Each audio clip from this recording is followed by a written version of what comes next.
ये 11 बातें साधक को अत्यंत आवश्यक है।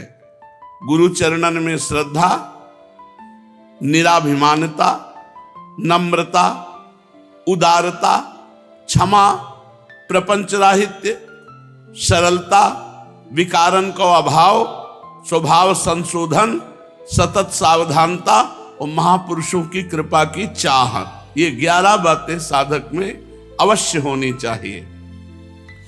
यह 11 बातें साधक को भ्रष्ट कर दे हैं। तर्क, वाद विवाद, रुक्ष स्वभाव, सूखा स्वभाव, प्रपंच में रति, संसारिक बातें, गंदी बातें करने वाले के लोगों के बीच में बैठने का स्वभाव, स्त्री आसक्ति, हर स्त्री को काम भाव से देखना, स्त्रियों के प्रति मन ललचाना और आसक्ति, ये पतन का मार्ग। पतन का मार्ग तर्क, वाद विवाद, रुक्षता, सूखा स्वभाव, प्रपंच में रति, ये सब प्रपंच करने वाले लोगों से मित्रता, और स्त्री में आसक्ति और छोटे बालकों में आसक्ति। महापुरुषों ने शास्त्र ने आज्ञा की, जैसे स्त्री संसर्ग से भ्रष्ट होने के चांस हैं, ऐसे नवीन बालकों के भी संसर्ग से भ्रष्ट होने के चांस है, इसलिए दूरी बना के रखे। दूर से नमस्कार करो, हाथ पकड़ के गले लगाना या ऐसे बिल्कुल नहीं। रुपए का संग्रह करने का स्वभाव, रुपए में बहुत बड़ा सबसे पहला दोष है संग्रह। वो और अधिक हो जाए, इतने लाख हो गए, इतने करोड़ हो गए, वो संख्या में चित्त वृत्ति चिंतन में चली जाती है। वैभव का भोग, प्रारब्ध के अनुसार वैभव आएगा लेकिन तुम्हें भोगना नहीं। भोगी स्वभाव, जिस इंद्री का भोग मिला उसी के स्वाद में फंस गया। भगवत भजन में कायरता, हमारे पास समय नहीं है, हम तो इतने कार्य में फंसे हुए हैं, घंटों प्रपंच करेंगे लेकिन भजन के लिए समय नहीं है। हम एकदम ठीक समय निकालते हैं, भजन के लिए आपके पास काफी समय है। कल भी चर्चा की थी, 24 घंटे होते हैं, 12 घंटे हम आपके काम के रख लेते हैं। खूब काम करो, 12 घंटे कोई नहीं करता। जो 12 घंटे करते हैं वो भी 12 घंटे नहीं करते। बराबर काम में थोड़ी रहते हैं कि आप एक बार भी राधा नहीं सुमिर सकते, आपको 1 मिनट का टाइम नहीं है। 12 घंटे में बराबर 12 घंटे काम नहीं होता, फिर भी हम छोड़ दिए 12 घंटे आपके।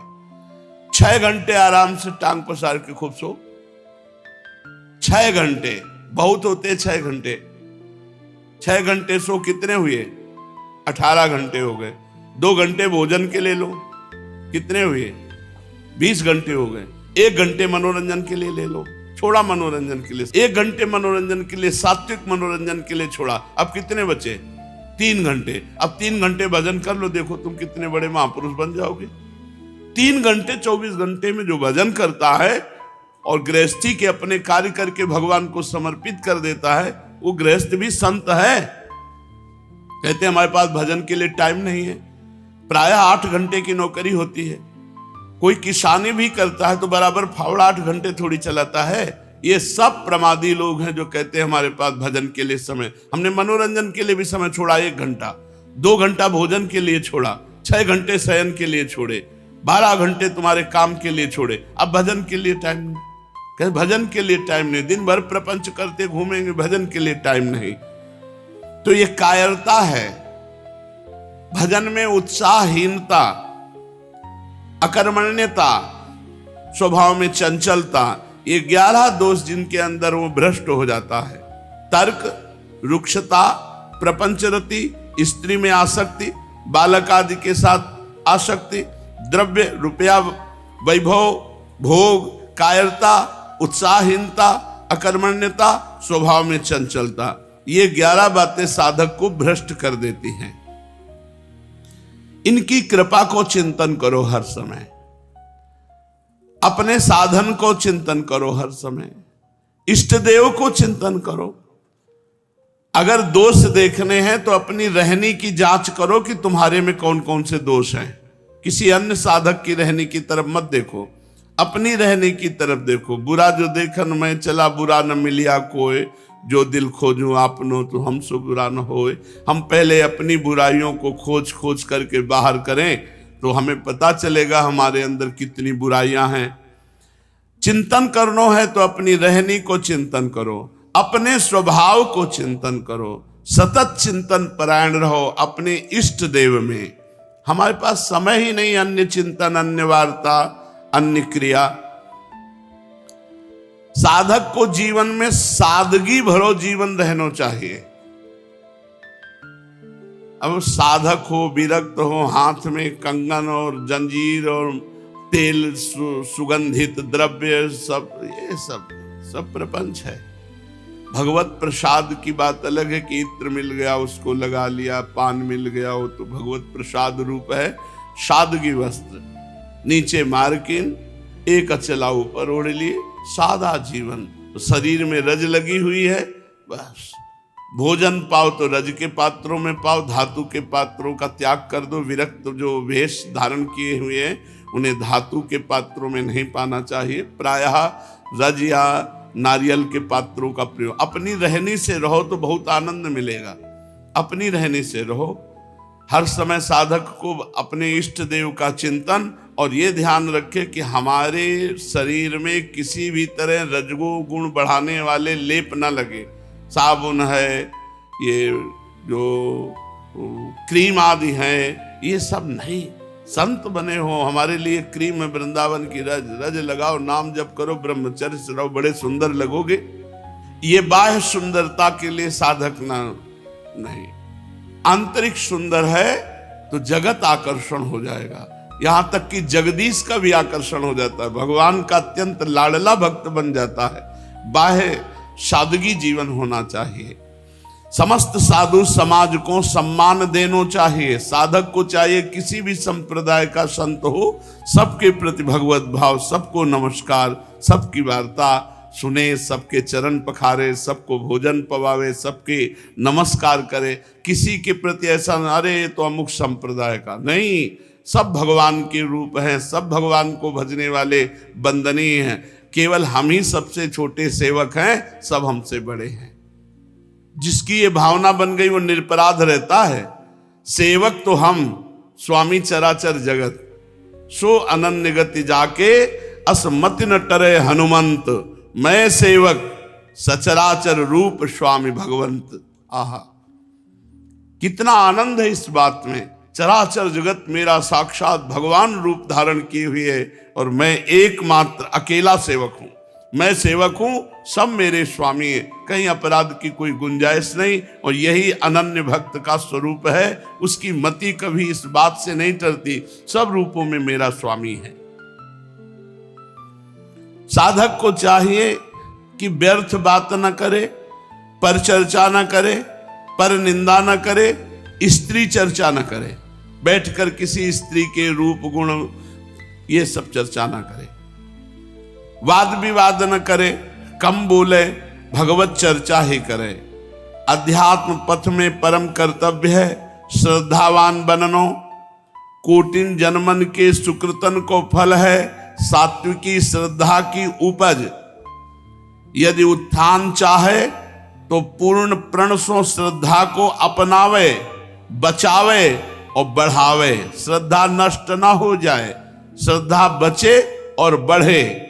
सात्विक श्रद्धा ही साधन तथा साध्य को मूल है। श्री प्राणनाथ की अपार देन है सात्विक श्रद्धा। श्रद्धालु को पतन ना ही होए है, श्रद्धालु को जीवन एक आदर्श जीवन होए है। सात्विकी श्रद्धा में स्वार्थ की गंधहू नहीं रहा है। पूरी तत्परता सो श्री सदगुरुदेव की आज्ञा को पालन करनो, याही को श्रद्धा कहते हैं। श्री सदगुरु आज्ञा में ही अपनो परम सौभाग्य माननो, अपने जीवन की सफलता मान लेनो, यही सात्विक श्रद्धा है। श्रद्धालु जनन को संपर्क राखो, श्रद्धालु जनन में श्रद्धा करनो, श्रद्धालु जनन को अपने सो बहुत अधिक माननो, श्रद्धालु जनन में भाव रखनो, श्रद्धालु जनन के अनुयायी बननो और श्रद्धालु जनन को अपनो पथ प्रदर्शक माननो। श्रद्धा में भयंकर विघ्न है अपनी बुद्धि सो काम ले लेने। श्रद्धा में भयंकर विघ्न है, अपनी बुद्धि लगानो, अपनी बुद्धि से काम ले लेनो। हमारी श्रद्धा ठीक ठीक चल रही है या की परीक्षा है, गुरु चरणन में प्रेम बढ़तो जाए, तब समझो कि हम अध्यात्म में प्रवेश कर रहे हैं। जब सात्विकी श्रद्धा बढ़ती ही जाए, भजन में अतृप्ति होए और सबसे दैन्य भाव रहे, सबसे झुक के रहे, तृणादपि सुनीचेनो। सात्विकी श्रद्धा जानताकरण में रुक जाए है, वहां समस्त भगवान के सद्गुण आ जाए हैं। सात्विकी श्रद्धा जानताकरण में टिक जाए, वहीं भगवत सद्गुण प्रकाशित हो जाते हैं। खूब श्रद्धा करे, श्रद्धा ही विचारे, श्रद्धा को संभालतो रहे, श्रद्धा रुकवे की और बढ़वे की युक्ति सोचतो रहे। अबोध बच्चे की भांति निरंतर अपनी श्रद्धा सद्गुरु रूप महतारी की गोद में पहुंचावे। जैसे छोटा बच्चा केवल अपने माँ के अधीन होता है, माँ के सिवा और ज्यादा उसका किसी से परिचय नहीं, ऐसे सद्गुरु के सिवा हमारी और कहीं भावना नहीं, एकमात्र सद्गुरु की गोद। फिर तो यह श्रद्धा अपने लाड़िले को ऐसे संभाल करे है, जिम बालक राखे महतारी। श्री श्रद्धा महारानी के रोकबे के ताई सहज युक्ति है, साधना में निष्ठा। श्रद्धा साधन में लगावे है, श्रद्धा साधन को बढ़ावे है, श्रद्धा साधन को सिद्ध कर दे है। श्रद्धा रोकबे को पात्र बननो पड़ोगो। सबसे नीच ये श्रद्धा रुकने का पात्र है। यदि साधक साधन में प्रमाद करिवे लगे तो श्रद्धा महारानी धीरे से भाग जाए हैं। सात्विकी श्रद्धा जाके अंतःकरण में रुक जाएगी, वह साधना में पूर्ण तत्पर रहेगो, पूर्ण सदाचारी बनेगो। श्रद्धा, साधन, सदाचार, यह त्रिपुटी कही जाए है। ये तीनों अन्योन्याश्रित हैं। आरोग्य प्राप्ति के ताई जैसे अनुपान, औषधि और पथ्य तीनों एक साथ काम में आवे हैं।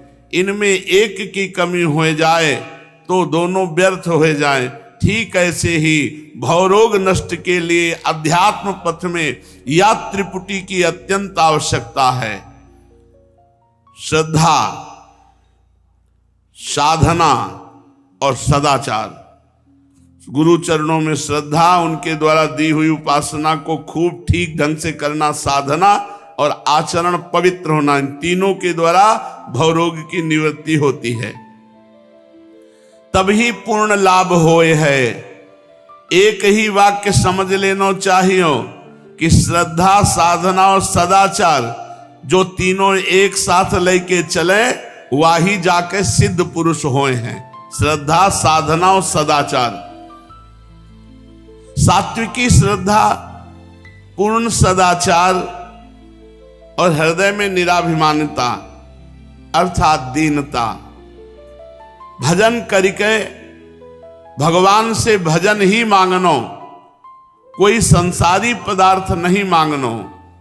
श्री सद्गुरु जनन की सेवा, दीनन की सहायता, महापुरुषन की कृपा की चाह, समय का सदैव सदुपयोग, सद ग्रंथों का स्वाध्याय और संतों का संग, सत्संग, या से निश्चित भगवत प्राप्ति हो जाए है। साधक के ताई परम आवश्यक है कि अपने नेत्रन को बहुत संभाल के उठावे, अर्थात नेत्र देना है तो बहुत संभाल के देखो, कहीं किसी गलत चेष्टा पे न पड़ जाए, कहीं किसी माता बहन के प्रति गलत भाव न कर बैठे। दृष्टि संयम, कम बोलनो वाणी संयम, आवश्यक ही सुननो श्रवणेन्द्री को संयम, सात्विक मित आहार प्राणन को संयम। आहार सात्विक, मित अर्थात थोड़ा, बहुत आनंद रहता है थोड़ा आहार में। ज्यादा आहार कर लो, आंतों में बोझा बना रहता है, भजन की रुचि नहीं रहती।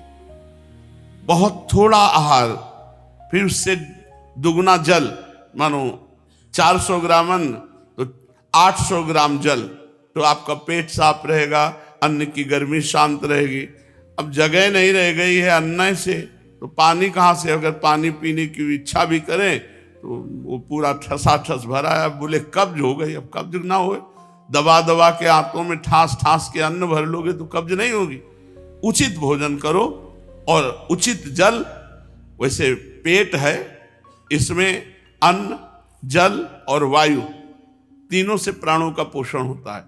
तो अन्न 1 भाग कर लो, 2 भाग जल और 1 भाग वायु। 1 भाग वायु के लिए खाली रहना चाहिए। जल पीने के बाद भी पेट में जगह रहनी चाहिए। तो आहार सात्विक हो, आहार मित हो, थोड़ा हो, जो सहज में पच जाए, और विचारों का संयम। संकल्प विकल्प हो रहे हैं, कल्पनाएं हो रही हैं, आप सावधान नहीं, कितने मिनट निकल गए व्यर्थ का चिंतन करते, नाम छूट गया, ऐसा नहीं होना चाहिए। समय को सदुपयोग करो भगवत चिंतन में। स्वभाव में गंभीरता लाओ। कोई अपराध तुमसे करे तो क्षमा कर दो। सरल व्यवहार रखो, उदार वृत्ति रखो और सहिष्णुता हो। विरक्त स्त्री जाति मात्र सो अपनो संबंध ना रखें। कोई संबंध नहीं, किसी भी तरह का संबंध स्त्रियों से विरक्त को नहीं रखना चाहिए। गृहस्थ होए तो पर स्त्री मात्र सो कैसे हूं संपर्क न रखें। इंद्रियां बड़ी चंचल हैं, धोखा दे सकती हैं। बलवान इंद्रिय ग्रामो विद्वानमपि कर्षति। बार बार स्मरण करें जो महापुरुषन ने अपने जनन को शिक्षा दी है, वाको स्मरण करें। समर्थ गुरु रामदास, महाप्रभु चैतन्य देव, महाप्रभु हरिवंश चंद्र जी, स्वामी जी महाराज, बड़े बड़े महापुरुषन ने जो शिक्षा प्रद उपदेश दिए हैं उनको पढ़ना चाहिए, उनको सुनना चाहिए, उनका मनन करना चाहिए। श्री भागवत जी की आज्ञा है कि विरक्त साधक पर स्त्री को अपनी मृत्यु ही देखे, पर स्त्री की तरफ देखे कि मृत्यु है हमारी। अगर हमने गलत ढंग से देखा, गलत भाव किए तो हमारा नाश हो जाएगा। महाबलवान विद्वान रावण, महाबलवान कीचक, बड़े बड़े जो प्रभावशाली थे वो मारे गए। जो भागवत में लिखा है कि स्त्री साक्षात मृत्यु है। अगर तुम हर स्त्री को काम भाव से देख रहे तो तुम्हारा नाश निश्चित है। उदाहरण में दे रहे कि बड़ा विद्वान, बड़ा बलवान रावण मारा गया, बड़ा बलवान कीचक मारा गया। साधना को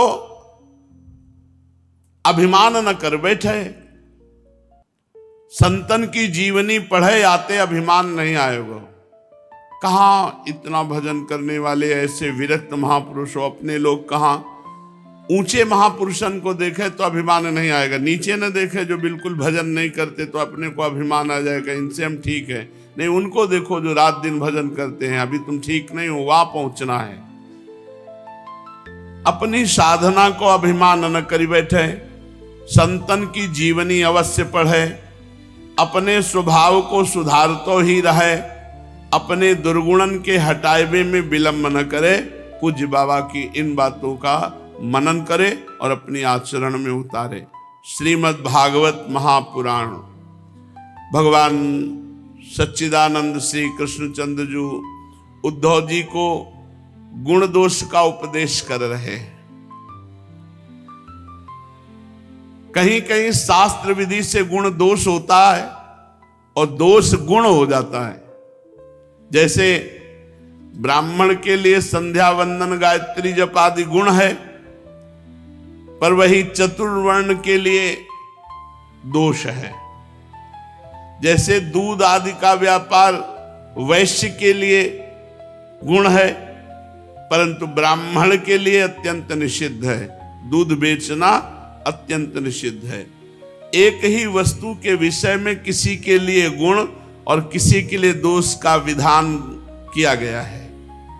गुण और दोषों की वास्तविकता का खंडन कर देता है। इससे निश्चय होता है कि गुण दोष का ये भेद कल्पित है। जो लोग पतित हैं वे पतितों का सा आचरण करते हैं, उन्हें क्या पाप लगे, जो गिरा पड़ा है वो क्या गिरेगा। जबकि श्रेष्ठ पुरुषों के लिए वह सर्वथा त्याज्य होता है। जैसे गृहस्थों के लिए स्वाभाविक होने के कारण अपनी पत्नी का संग करना पाप नहीं है, परंतु सन्यासी के लिए घोर पाप है। उद्धव जी, बात तो यह है कि जो नीचे सोया हुआ है वो गिरेगा कहाँ। वैसे ही जो पहले से पापी और पतित है, अब उसका क्या पतन होगा। जिन जिन दोषों और गुणों से मनुष्यों का चित्त उपरत हो जाता है, उन्हीं वस्तुओं के बंधन से वह मुक्त हो जाता है। मनुष्य के लिए यह निवृत्ति रूप धर्म ही परम कल्याण का साधन है, क्योंकि यही शोक, मोह और भय को मिटाने वाला है। उद्धव जी, विषयों में कहीं भी गुणों का आरोप करने से उस वस्तु के प्रति आसक्ति हो जाती है। आसक्ति होने से उसे अपने पास रखने की कामना हो जाती है, और इस कामना की पूर्ति में किसी प्रकार बाधा पड़ने पर लोगों में परस्पर कलह होने लगता है। कलह से असह्य क्रोध की उत्पत्ति होती है, और क्रोध के समय अपने हित अहित का बोध नहीं रहता, अज्ञान छा जाता है। इस अज्ञान से शीघ्र ही मनुष्य की कार्य अकार्य का निर्णय करने वाली व्यापक चेतना शक्ति लुप्त हो जाती है। हे साधो, चेतना शक्ति अर्थात स्मृति के लुप्त हो जाने पर मनुष्य में मनुष्यता नहीं रह जाती, पशुता आ जाती है, और वह शून्य के समान अस्तित्वहीन हो जाता है।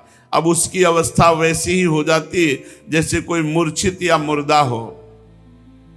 ऐसी स्थिति में ना तो उसका स्वार्थ बनता है और न परमार्थ। इसलिए क्रोध को रोकना चाहिए। जहां कलह हुआ, क्रोध हुआ, लड़ाई झगड़ा हुआ, स्मृति नष्ट हुई, बुद्धि भ्रष्ट हुई, पशुता आई, ऐसे ऐसे आचरण हो जाते हैं, जेल भरी है इसी से।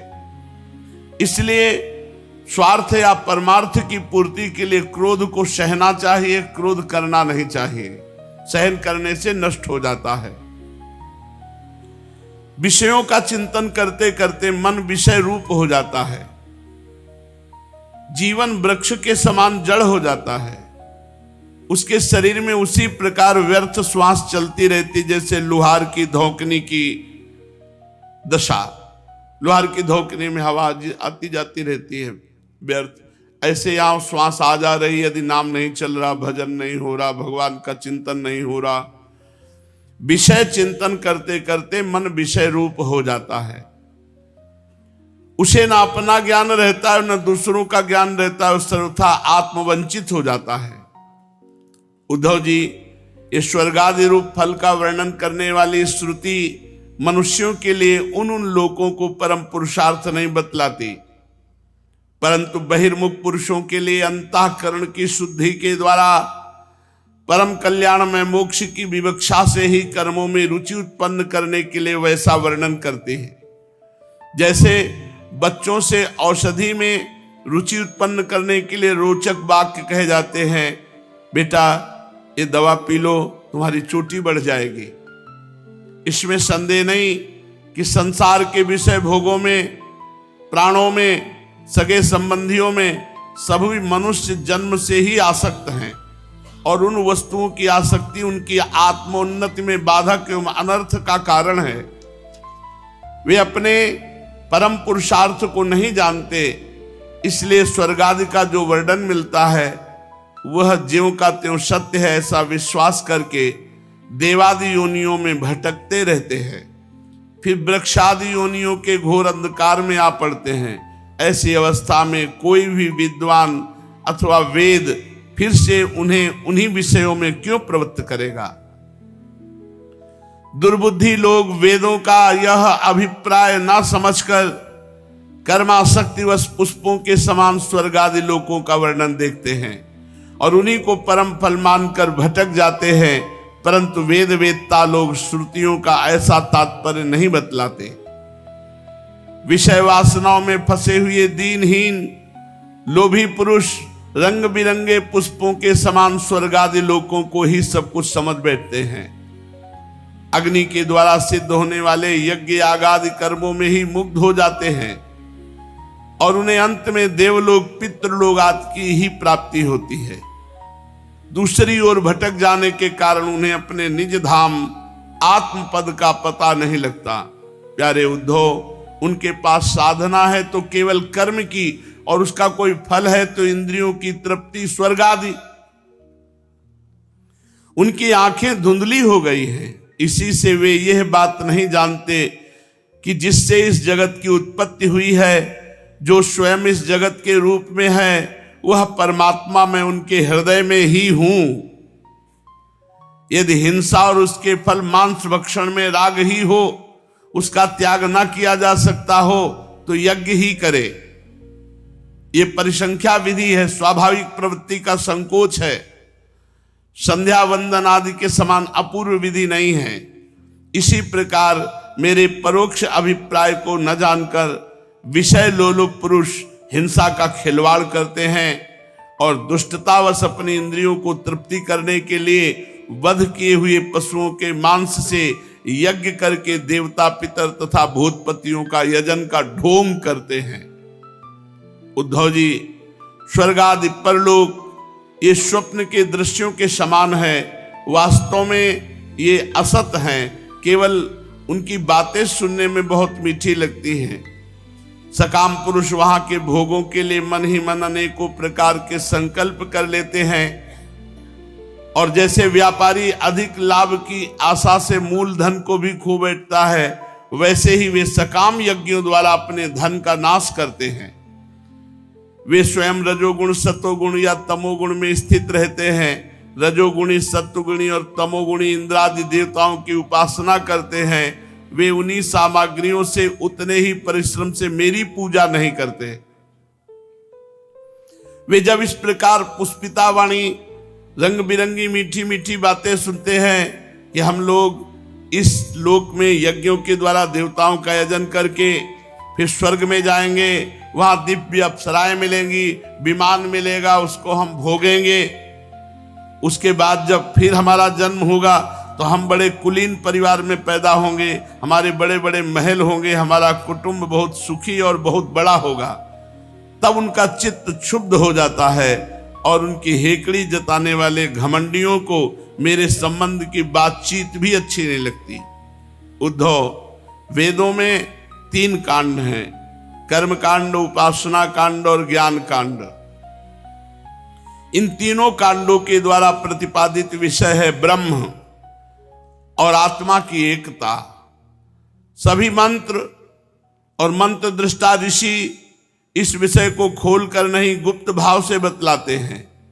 मुझे इस बात को गुप्त रूप से कहना ही अभीष्ट है, क्योंकि सब लोग इसके अधिकारी नहीं हैं। अंतःकरण शुद्ध होने पर ही ये बात समझ में आती है। वेदों का नाम है शब्द ब्रह्म, वे मेरी मूर्ति हैं, इसी से उनका रहस्य समझना अत्यंत कठिन है। वह शब्द ब्रह्म परापश्यंती और मध्यमा वाणी के रूप में प्राण, मन और इंद्रियमय है। समुद्र के समान सीमा रहित और गहरा है शब्द ब्रह्म वेद। वेद की थाह लगाना अत्यंत कठिन है, इसी से जैमिनी आदि बड़े बड़े विद्वान भी उसके तात्पर्य का ठीक ठीक निर्णय नहीं कर पाते। उद्धव जी, मैं अनंत शक्ति संपन्न एवं स्वयं अनंत ब्रह्म हूं। मैंने ही वेदवाणी का विस्तार किया है। जैसे कमलनाल में पतला सा सूत होता है, वैसे ही वह वेदवाणी प्राणियों के अंतःकरण में अनाहत नाद के रूप में प्रकट होती है। भगवान हिरण्यगर्भ स्वयं वेद मूर्ति एवं अमृतमय हैं। उनकी उपाधि है प्राण, और स्वयं अनाहत शब्द के द्वारा ही उनकी अभिव्यक्ति हुई है। जैसे मकड़ी अपने हृदय से मुख द्वारा जाला उगलती है और फिर निगल लेती है, वैसे ही वे स्पर्श आदि वर्णों का संकल्प करने वाले मन रूप निमित्त कारण के द्वारा हृदयाकाश में अनंत अपार अनेकों मार्गों वाली बैखरी रूप वेदवाणी को स्वयं ही प्रकट करते हैं और फिर उसे अपने में लीन कर लेते हैं। वो वाणी हृदयगत सूक्ष्म ओम ओंकार द्वारा अभिव्यक्ति, का से लेकर मां तक 25, स्वर आ से औ तक 9, ऊष्मा शाखा साहा और अंतस्था यारा लावा इन वर्णों से विभूषित है। ऐसे छंद हैं वेदों में जिनमें उत्तरोत्तर 4-4 वर्ण बढ़ते जाते हैं और उनके द्वारा विचित्र भाषा के रूप में वो विस्तृत हुई है। 4-4 अधिक वर्णों वाले छंदों में से कुछ है गायत्री, उष्णिक, अनुष्टुप छंद, बृहति छंद, पंक्ति छंद, त्रिष्टुप छंद, जगती छंद, अति छंद, अत्यष्टि छंद, अति जगती छंद और विराट। वह वेदवाणी कर्म कांड में क्या विधान करती है, उपासना कांड में किन देवताओं का वर्णन करती है, ज्ञान कांड में किन प्रतीतियों का अनुवाद करके उनमें अनेकों प्रकार के विकल्प करती है, इन बातों के इस संबंध में श्रुति के रहस्य को मेरे अतिरिक्त और कोई नहीं जानता। मैं तुम्हें स्पष्ट बतला देता हूं, सभी श्रुतियां कर्मकांड में मेरा ही विधान करती हैं, उपासना कांड में उपास्य देवताओं के रूप में मेरा ही वर्णन करती हैं और ज्ञान कांड में आकाश आदि रूप से मुझ में ही अन्य वस्तुओं का आरोप कर उसका निषेध कर देती है। संपूर्ण वेद और श्रुतियों का बस इतना ही तात्पर्य है कि मेरा आश्रय ले लो। मुझ में भेद का आरोप करती है और माया मात्र कहकर उसका अनुवाद करती है, अंत में सबका निषेध करके मुझ में ही शांत हो जाती हैं और केवल अधिष्ठान रूप से मैं ही शेष रह जाता हूं। इसलिए मेरा आश्रय ले लो, मेरा भजन करो, सब वेद शास्त्रों का सार है। उद्धव जी ने कहा, प्रभु आप तो विश्वेश्वर हैं, मैं आपसे जानना चाहता हूं कि ऋषियों ने तत्वों की संख्या कितनी बतलाई है। आपने तो अभी 19वें अध्याय में 9, 11, 5 और 3 28 तत्व गिनाए हैं, ये तो हम सुन चुके हैं। किंतु कुछ लोग 26 तत्व कहते हैं, कुछ लोग 25 तत्व कहते हैं, कोई लोग 7 तत्व मानते हैं, कोई 9, कोई 6 स्वीकार करते हैं, कोई 4 बताते हैं तो कोई 11। इसी प्रकार किन्हीं किन्हीं ऋषि मुनियों के मत में तत्वों की संख्या 17 है, कोई 16 बताते हैं, कोई 13 बतलाते हैं। हे सनातन श्री कृष्ण, ऋषि मुनि इतनी भिन्न भिन्न संख्याएं किस अभिप्राय से बतलाते हैं, आप कृपा करके हमें बतलाइए। भगवान श्री कृष्ण ने कहा, उद्धव जी वेदज्ञ ब्राह्मण इस विषय में जो कुछ कहते हैं वो सब ठीक है, क्योंकि सभी तत्व सब में अंतर्भूत है। मेरी माया को स्वीकार करके क्या कहना संभव है। जैसा तुम कहते हो वो ठीक नहीं है, जो मैं कहता हूं वही यथार्थ है। इस प्रकार जगत के कारण के संबंध में विवाद इसीलिए होता है कि मेरी शक्तियां सतोगुण, रजोगुण, तमोगुण आदि उनकी वृत्ति का रहस्य लोग समझ नहीं पाते, इसलिए वे अपनी अपनी मनोवृत्ति पर ही आग्रह कर बैठते हैं। सत्वादि गुणों के क्षोभ से ही ये विविध कल्पना रूप प्रपंच, जो वस्तु नहीं है केवल नाम है, उठ खड़ा हुआ है। यही वाद विवाद करने वालों के विवाद का विषय है। जब इंद्रियां अपने वश में हो जाती हैं तो चित्त शांत हो जाता है, तब ये प्रपंच भी निवृत्त हो जाता है। उसकी निवृत्ति के साथ ही सारे वाद विवाद भी मिट जाते हैं। हे पुरुष शिरोमणे, तत्वों का एक दूसरे में अनुप्रवेश है, इसलिए वक्ता तत्वों की जितनी संख्या बतलाना चाहता है उसके अनुसार कारण को कार्य में और कार्य को कारण में मिलाकर अपनी इच्छा से संख्या सिद्ध कर लेता है। ऐसा देखा जाता है कि एक ही तत्व में बहुत से दूसरे तत्वों का अंतर्भाव हो गया। इसका कोई बंधन नहीं कि किसका किस में अंतर्भाव हो। कभी घटपट आदि कार्य वस्तुओं का उनके कारण मिट्टी सूत आदि में, तो कभी मिट्टी सूत आदि का घटपट आदि कार्यों में अंतर्भाव हो जाता है। इसलिए वादी प्रतिवादियों में से जिसके वाणी ने जिस कार्य को जिस कारण से जिस कारण को जिस कार्य में अंतर्भूत करके तत्वों की जितनी संख्या स्वीकार की है वो हम निश्चय ही स्वीकार करते हैं, क्योंकि उनका वो उपादान युक्त संगत है। भगवान उद्धव जी को अलग अलग ब्रह्म ऋषियों ने जो तत्व संख्या बतलाई उसका बता रहे हैं कि किसी भी तत्व को किसी भी में मिलाया जा सकता है। जिन ऋषियों ने 26 संख्या स्वीकार की वे ऐसा कहते हैं कि जीव अनादिकाल से अविद्याग्रस्त हो रहा है, वो स्वयं अपने आप को नहीं जान सकता, उसे आत्मज्ञान कराने के लिए किसी अन्य सर्वज्ञ की आवश्यकता है। इसलिए प्रकृति के कार्य कारण रूप 24 तत्व, 25वां पुरुष और 26वां ईश्वर, इस प्रकार वो 26 तत्व मानते हैं। 25 तत्व मानने वाले कहते हैं कि शरीर में जीव और ईश्वर का अणुमात्र भी अंतर या भेद नहीं है, इसलिए उनमें भेद की कल्पना व्यर्थ है। रही ज्ञान की बात, सो तो सत्वात्मिका प्रकृति का गुण है। तीनों गुणों की साम्यावस्था ही प्रकृति है, इसलिए सत्व गुण, रजोगुण, तमोगुण ये आत्मा के नहीं, ये तो प्रकृति के ही हैं। इन्हीं के द्वारा जगत की स्थिति, उत्पत्ति और प्रलय हुआ करती है, इसलिए ज्ञान आत्मा का गुण नहीं प्रकृति का ही गुण सिद्ध होता है। इस प्रसंग में सत्वगुण ही ज्ञान है, रजोगुण ही कर्म है और तमोगुण ही अज्ञान कहा गया है। गुणों में क्षोभ होना ये ईश्वर स्वरूप काल का सूत्र अर्थात महातत्व का स्वभाव है। इसीलिए 25 तत्व कहो तो ठीक है, 26 तत्व कहो तो ठीक है, दोनों युक्ति संगत हैं। उद्धव जी यदि तीनों गुणों को प्रकृति से अलग मान लिया जाए, जैसा कि उनकी उत्पत्ति और प्रलय को देखते हुए मानना चाहिए, तो संख्या 28 हो जाती है।